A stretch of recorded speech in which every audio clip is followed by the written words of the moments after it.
मेरी एक रिक्वेस्ट है आप लोगों से, अगर आप कमज़ोर दिल के हो तो प्लीज़ इस वीडियो को स्किप कर दो क्योंकि आप नहीं सुन पाओगे। आप नहीं सुन पाओगे एक ऐसी लड़की की कहानी जिसे 44 दिनों तक एक्सट्रीम टॉर्चर किया गया था, जिसके बाद 100 से भी ज़्यादा लड़कों ने उसका रेप किया था और फिर उसे ज़िंदा जलाकर उसकी लाश को एक ड्रम में डालकर उसे कंक्रीट से जमा दिया था। ये ट्रू क्राइम स्टोरी है 17 साल की जुंको फारूता की। कौन थी ये लड़की और आखिर इसकी गलती क्या थी जिसकी इसको इतनी भयानक सजा मिली? जानते हैं आज की इस क्राइम डॉक्यूमेंट्री में। 23 मार्च 1989 जापान की पुलिस टोक्यो से कुछ दूर आयासा नाम की एक जगह से दो लड़कों को गिरफ्तार करती है एक 19 साल की लड़की के रेप के केस में। इनमें से एक लड़की का नाम था जो ओगुरा और दूसरे का नाम था हिरोशी मियानो। तो इन दोनों लड़कों से पुलिस कड़ी पूछताछ करती है, लेकिन ये दोनों ही काफी दिनों तक अपना मुंह नहीं खोलते। लेकिन फिर 23 मार्च को पुलिस इन दोनों के ही घर तलाशी लेती है, जहां से पुलिस को एक लड़की की अंडरवेयर मिलती है। अब पुलिस इन दोनों को अलग अलग बैठाकर और भी ज्यादा सख्ती से पूछताछ करती है, तब ये लोग जाकर अपना मुंह खोलते हैं। ये बताते हैं कि इन्होंने एक लड़की का मर्डर करके उसकी लाश को एक ड्रम में डालकर उसे कंक्रीट से जमा दिया, जिसके बाद इन लोगों ने उस ड्रम को एक सुनसान इलाके में ठिकाने लगा दिया। इतना सुनते ही पुलिस वालों के रोंगटे खड़े हो गए और फिर पुलिस इन दोनों ही लड़कों को लेकर उस लोकेशन पर पहुंच जाते हैं जहां पुलिस को वही ड्रम मिलता है, जिससे बहुत ही गंदी बास आ रही थी। फिर जब कंक्रीट को ड्रम से अलग करके तोड़ा गया तो इसमें से एक लड़की की लाश मिली, जिसकी हालत बहुत ही बुरी थी, इतनी बुरी कि इसकी लाश को पहचान पाना भी बहुत मुश्किल था। तो पुलिस इस लाश के फिंगरप्रिंट से इसकी पहचान करने की कोशिश करती है, तो पता चला कि जिस लड़की के रेप के केस में इन दोनों लड़कों को अरेस्ट किया गया था, ये वो लड़की है ही नहीं। ये लाश थी जुंको फारूता की। जब इस डेड बॉडी को पोस्टमार्टम के लिए भेजा गया तो पता चला कि इस लड़की को जिंदा जलाकर मारा गया है और इसे मारने से पहले इसे बहुत ज्यादा टॉर्चर किया गया था, जैसे कि इसके पूरे शरीर पर सुई के और सिगरेट को बुझाने के निशान थे और इसके रेक्टल कैविटी के अंदर प्लास्टिक के बॉटल्स फंसे हुए मिले। और यही नहीं, ये लड़की मरने से पहले प्रेग्नेंट भी थी। इतना सब पता चलने के बाद पुलिस इन दोनों लड़कों से पूछती है कि आखिर तुम लोगों ने इस लड़की के साथ क्या किया। तो फिर ये दोनों लड़के पूरी कहानी शुरू से बताते हैं। जुंको फारूता एक 17 साल की लड़की थी जो कि जापान के एक छोटे से शहर मिसाटो सायातामा में अपने माता पिता और एक छोटे भाई के साथ रहती थी। जुंको पढ़ाई में बहुत ही होशियार थी और ये वही मिसाटो के याशियो मिनामी हाई स्कूल में पढ़ती थी। जुंको दिखने में बहुत ही सुंदर थी, मतलब वो स्कूल में एक लड़की होती है ना जिसके पीछे सारे लड़के पड़े होते हैं, जुंको अपने स्कूल की वही लड़की थी। यही वजह कि वो जाने अनजाने में काफी लोगों को अपनी तरफ अट्रैक्ट कर लेती थी।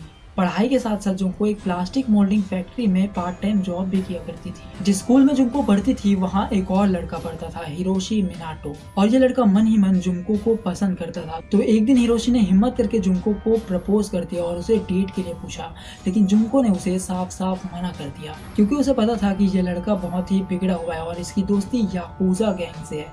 जी हाँ, जापान का वही खतरनाक याकुजा गैंग। यही वजह कि हिरोशी मिनाटो से उसके स्कूल के सभी लोग डरते थे, यहाँ तक कि टीचर्स भी। लेकिन जुंको के रिजेक्शन से हिरोशी को इतना ज्यादा बुरा लगा कि अब वो उससे बदला लेने के लिए मौके की तलाश करने लगा। और फिर एक दिन 25 नवंबर 1988 रात के करीब 8 बज रहे थे। जुंको अपना पार्ट टाइम जॉब खत्म करके वापस घर जा रही थी।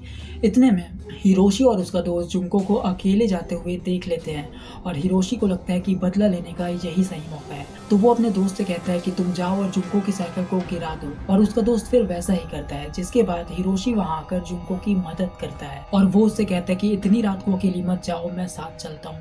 अब जुंको इस लड़के को जानती थी क्योंकि वो उसी के स्कूल में पढ़ता था, इसलिए वो उसके साथ चली जाती है। लेकिन हिरोशी उसे बहाने से एक खाली गोदाम में ले जाता है और यहाँ ये राक्षस अपना असली रंग दिखाता है।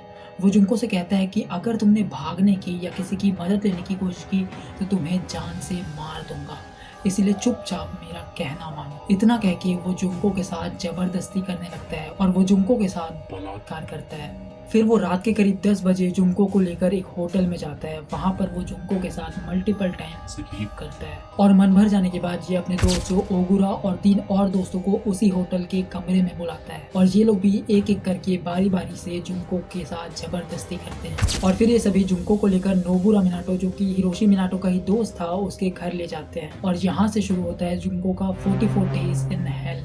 जुंको एक पूरी रात से गायब थी, जिससे उसके घर वाले बहुत ही चिंता करते हैं और उसे हर जगह ढूंढते हैं, लेकिन जुंको उन्हें कहीं नहीं मिलती। तो फिर थक हार कर वो पुलिस में जुंको की मिसिंग रिपोर्ट लिखा देते हैं और पुलिस जुंको को ढूंढने में जुट जाती है। लेकिन ये बात जैसे ही हिरोशी मिनाटो को पता चलती है तो वो जुंको से जबरदस्ती उसके घर में कॉल करवाता है और जुनको अपने पेरेंट्स को कॉल करके कहती है कि मैं अपने मनपसंद लड़के के साथ भाग गई हूँ, तो मुझे ढूंढने की कोशिश मत करो। ये बात सुनकर जुनको के पेरेंट्स का दिल पूरी तरह से टूट जाता है और वो उसकी मिसिंग रिपोर्ट वापस ले लेते हैं। इधर हिरोशी मिनाटो और उसके दोस्तों को खुली छूट मिल गई थी। ये घर एक अय्याशी का अड्डा बन गया था। इस घर में याकुजा गैंग के मेंबर्स का आना जाना लग गया था। जब जो चाहे जुनको के साथ जबरदस्ती करता और जब जुनको इसका विरोध करती तो उसे बहुत ज्यादा टॉर्चर किया जाता, उसे मारा पीटा जाता। और ये जुनको के साथ बहुत ही बदतर घिनौना काम करते थे। ये उसके जेनिटल्स में अलग अलग ऑब्जेक्ट्स डाल दिया करते थे, जैसे कि लोहे का सरिया, बल्ब, बॉल्स और प्लास्टिक की बॉटल्स। और कभी कभी तो ये ऑब्जेक्ट्स उसके जेनिटल्स में फंसे ही रह जाते थे और ये उसे निकालते भी नहीं थे, वो वैसे का वैसा फंसे रहता था। मुझे पता है कि ये सब सुन के ही आपको अनकंफर्टेबल फील होने लग गया, लेकिन जस्ट एक बार इमेजिन करके देखो गाइस कि जुनको किस दर्द से गुजरी है। 100 से भी ज्यादा अलग अलग लड़कों ने जुनको के साथ जबरदस्ती की और एक बार जब जुनको ने वहां से भागने की कोशिश की थी तो फिर इन बदमाश लड़कों ने उसे पकड़कर उसके पैर को डंबल से मारा था, जिससे जुनको का पैर टूट गया था। ये बेचारी अब ठीक से चल भी नहीं पा रही थी, उसे बाथरूम भी जाने के लिए रेंगते हुए जाना पड़ता था। जुनको की इतनी बुरी हालत होने के बाद भी इन दरिंदों को उस पर तरस नहीं आया। ये उसे टॉर्चर करने का नया नया तरीका ढूंढते थे।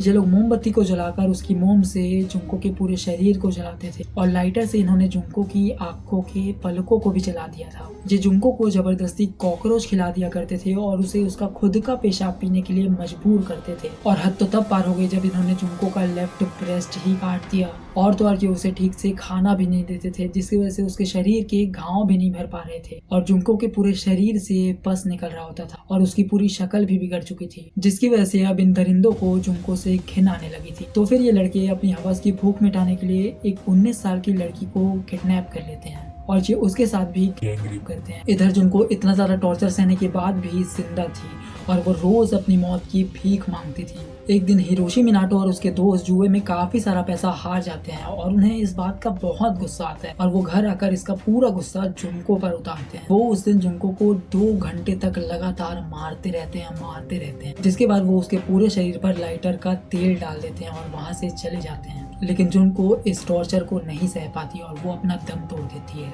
4 जनवरी 1989 को जुनको की मौत हो जाती है।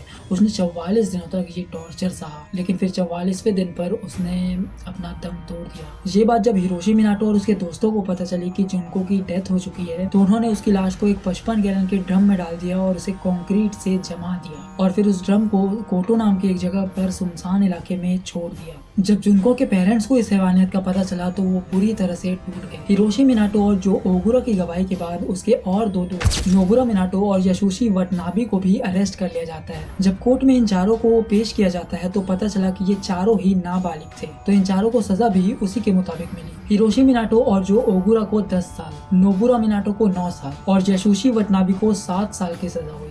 मुझे पता है कि आप लोगों का भी दिल टूट गया इन चारों की इतनी कम सजा को सुन के, क्योंकि जो घिनौना क्राइम इन्होंने किया है उसकी तो नर्क में भी कोई जगह नहीं है इन चारों की। तो 2 अप्रैल 1989 को जुनको की आखिरी यात्रा निकाली गई, जिसमें बहुत सारे लोग शामिल थे और सभी जुनको की इस कहानी को सुन के बहुत ही भावुक थे। जुनको ने अपना ग्रेजुएशन कंप्लीट नहीं किया था, लेकिन फिर भी उनके प्रिंसिपल ने उनके पेरेंट्स को जुनको की ग्रेजुएशन की डिग्री थमाई और जुनको की बेस्ट फ्रेंड ने उसके लिए एक बहुत ही भावुक स्पीच दी। तो ये थी ट्रू क्राइम स्टोरी जुनको फारुता की, जो कि काश ट्रू ना होती।